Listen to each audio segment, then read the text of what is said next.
GP Maui Surf Report. Today I'm gonna compare three different 85 centimeter F1 carbon masts.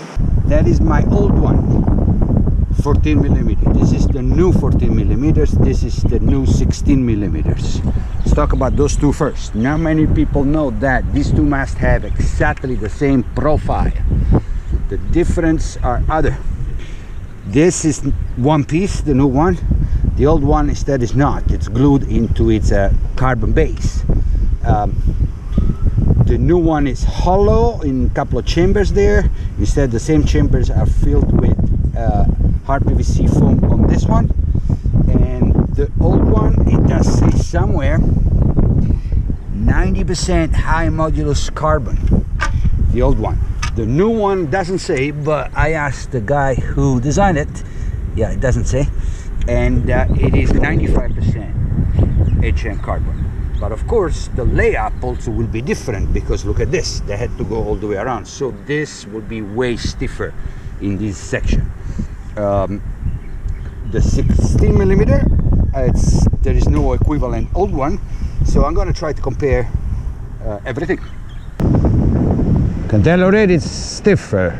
So what I'm noticing so far is that it's not that the mast is faster, but because it is stiffer and you got more control, it allows you to go faster.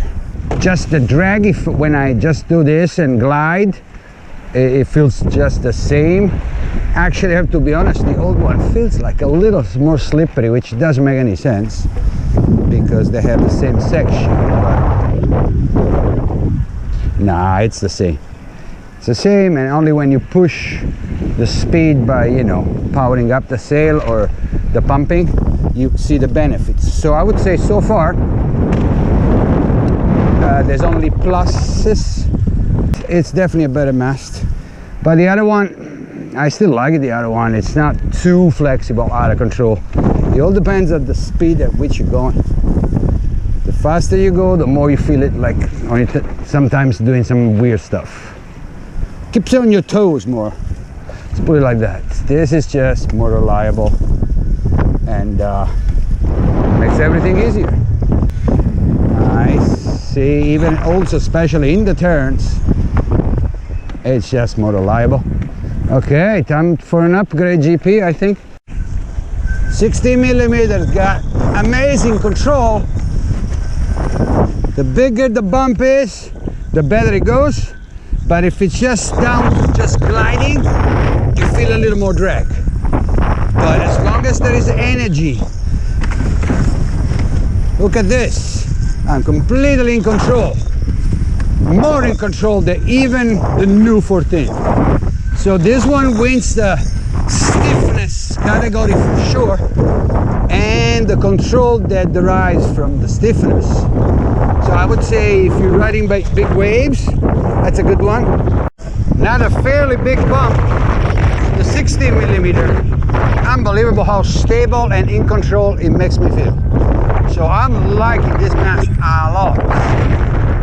Fortunately, you pay the price of the thickness that slows down the glide a little earlier. Right now, this is a wave that's filling the reef, so it's not a downwind bump in open ocean, and it's going beautifully.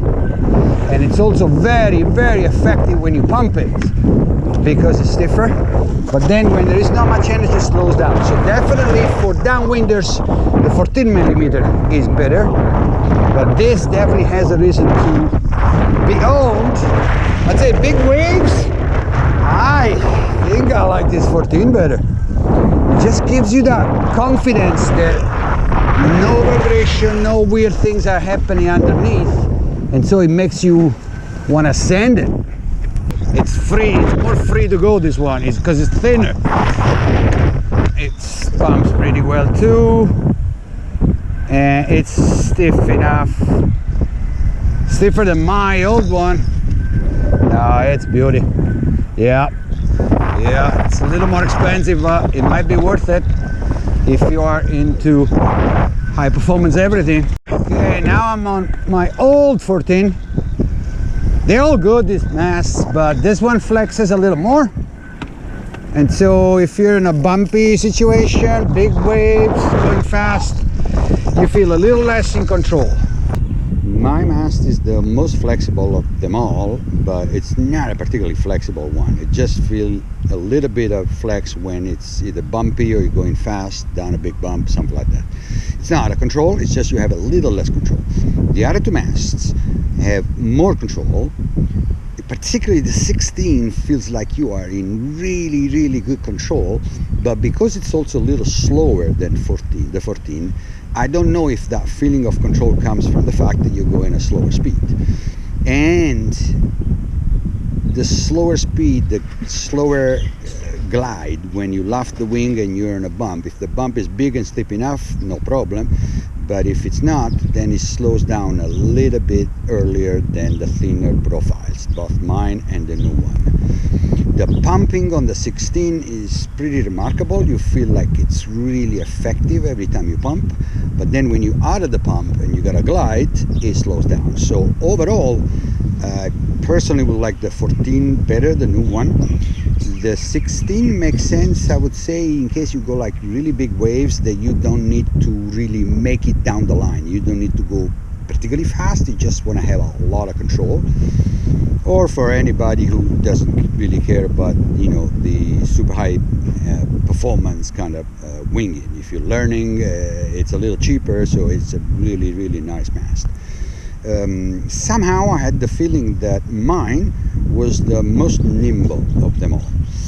That means that the little turn, kind of quickly changing the yaw, felt a little easier on mine. This is something that I already experienced in the past with other flexible masts. So I would say if the waves are very small and you want to have a little bit of feeling of nimbleness, if that is a word, I'm not sure, my mast is just totally fine. It gets a little critical in the big drops and bumpy conditions.